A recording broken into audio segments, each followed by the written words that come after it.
The hunger started 3 days after the snow closed the road.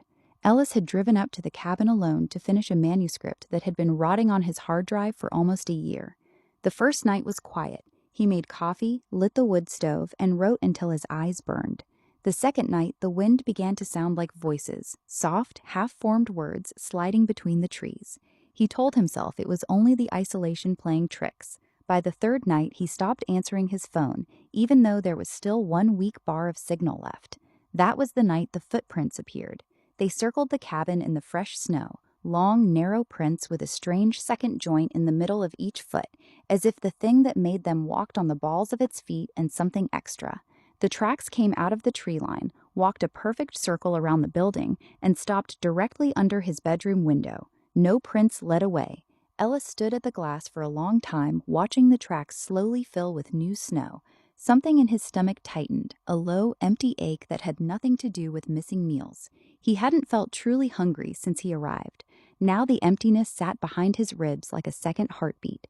That night he heard chewing. It came from the roof, slow, wet, deliberate, like something with too many teeth working carefully through frozen meat and cartilage. He lay still in the dark and listened as the sound moved from the roof to the north wall, then to the porch, then stopped right outside the front door. The wood creaked under a heavy weight. For a moment he could hear breathing, deep, wet, and patient. In the morning the door handle was covered in deep scratches, and a single long, black hair was stuck in the wood grain. It smelled faintly of rot and old blood when he leaned close. Ellis tried to leave on the fourth day. The snowmobile refused to start. The battery tested fine. The engine simply would not catch, no matter how many times he pulled the cord. When he finally gave up and walked back to the cabin, he found new footprints on top of his own, following him the entire way from the shed. Whatever had made them had walked in his exact steps, matching his stride perfectly. The hunger grew worse. He cooked the last of the canned stew and forced it down, but the emptiness only sharpened afterward. His reflection in the dark kitchen window looked thinner than it should. His eyes sat deeper in his skull. Once, for half a second, he thought his teeth looked longer, the canines slightly more pronounced. He turned away quickly and did not look again.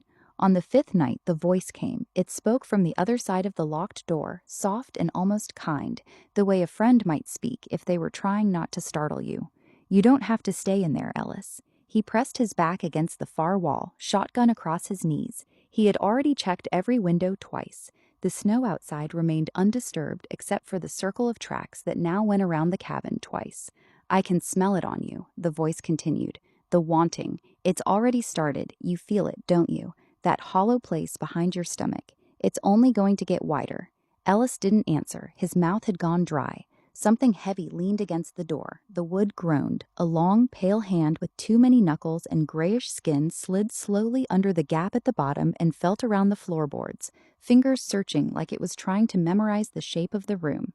The nails were dark and pointed. Ellis fired. The blast was deafening inside the small cabin. The hand jerked back hard. A high, wet scream rose outside and then broke into laughter that sounded almost human, almost delighted. When the ringing in his ears faded, he heard the thing moving away through the snow, still laughing under its breath. At dawn, he opened the door. There was blood on the porch, dark and still steaming in the cold, but no body. The tracks led into the trees in long, uneven strides and then simply stopped, as if whatever made them had stepped upward into the air and kept going. He lasted 2 more days. The hunger became a living thing inside him. He chewed the inside of his cheeks until they bled just to have the taste of iron in his mouth. His thoughts started sliding sideways at odd moments. Once he caught himself staring at his own forearm the way a starving dog stares at a piece of meat left on a table. He had to force his eyes away. Sleep brought no rest. In his dreams, he walked through the trees on legs that felt too long. The snow didn't bother him anymore. Ahead of him, always just out of clear sight, something pale and thin moved between the trunks, waiting. On the 7th night, he stopped fighting it. He opened the door and walked out into the snow barefoot.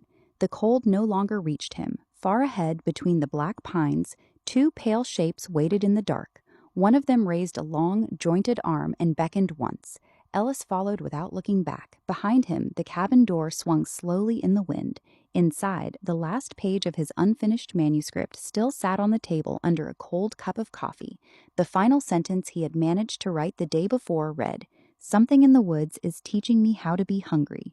By morning, the only tracks leading away from the cabin were his own, and they no longer looked entirely human.